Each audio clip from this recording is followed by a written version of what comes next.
And then let's keep it in the Southeast for a second. Auburn.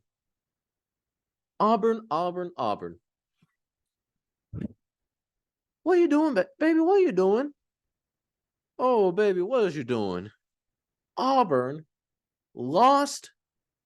They didn't just lose. Let me put in context how bad this loss is. And this loss was terrible for two separate reasons, okay? First of all, you paid this school nearly $2 million for a bye win late in the season. And listen, like every conference, multiple teams in multiple conferences play cupcakes at the beginning of the year to help inflate that record.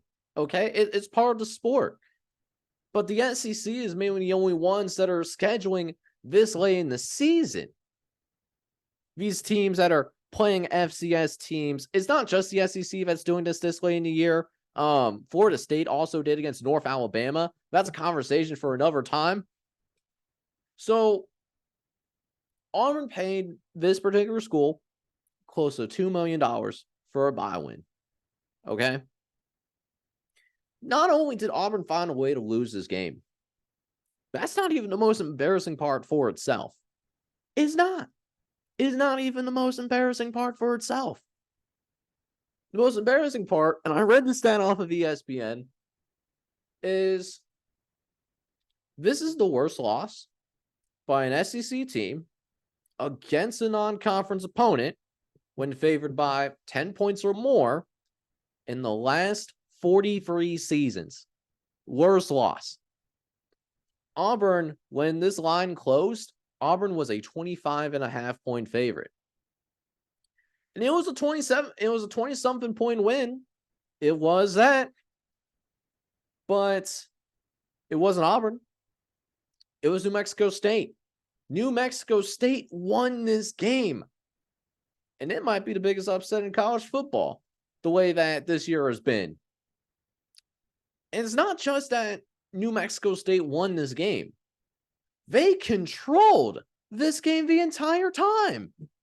They outgained Auburn 414 to 213. They didn't just win.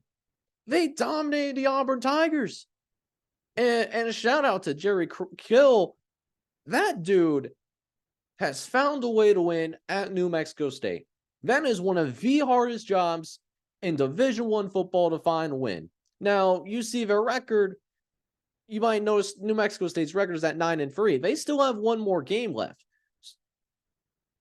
At least two more. They have the Conference USA Championship too. You think this builds confidence for that New Mexico State team? I sure think it does. By the way, this is the same team that lost to UMass. Who would have thought? Now, going back over to Auburn for a second, even though this is an embarrassing loss, for Hugh Freeze, this is a moderate success. You at least have Auburn still tracking generally in the right direction. But what's the most clear about this game in particular is that Auburn is still at a point where they can't just roll their helmets out there against anybody that has a pulse and expect to win the game. Auburn is not at that point yet. But Hugh Freeze has his team in a better spot than what they had at this time last year. They're still going to a bowl game. And that bowl game is going to be important because that's extra practices that you could use to develop your guys towards the end of the season. So it's still really important on that front.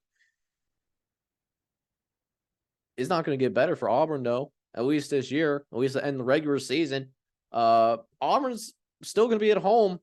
Now we got the Iron Bowl coming up. And Alabama's playing their best ball that they've been playing all year long. They're starting to roll. So we'll see if Auburn has a pulse against Alabama. They should because it's a rivalry game. But, man, does Jordan Hare Stadium need to show up and really get behind these guys if they're going to have it a prayer in that Iron Bowl? That was embarrassing. That was beyond embarrassing. If I was an Auburn fan, I would be disgusted. Not to a point to where I want to fire Hugh Freeze. This is bad. This is a really bad look, not just for Auburn, but for the rest of the conference. And again, hats off to New Mexico State. Those guys deserved it. They were not scared on the name of the front of the jersey. And I think that really matters. New Mexico State on the verge of a 10-win season. They're going to be competing for a conference championship, first year in Conference USA. And I think that's a big deal. And I think Jerry Kill is also going to be a guy that is going to be on some watch lists in terms of going to a higher job. Like, what does happen to UCLA? Do they actually pull the trigger on Chip Kelly? Would Jerry Kill be a top target for UCLA? Who knows? But I'm sure he's not thinking about that right now. I'm sure he's excited that he's got his guys ready to play. And now they're just trying to build some a little bit more momentum before they get into that Conference USA championship.